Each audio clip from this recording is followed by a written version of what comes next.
strong. But when I count, 1, 2, 3.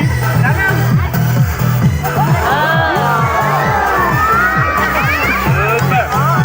Now, how many rope I have?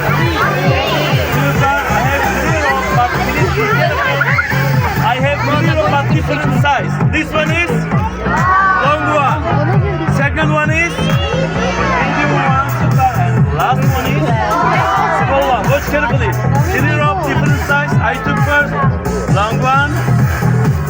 Now medium one, and now small one. 1, 2, 3. Please check the size one more time.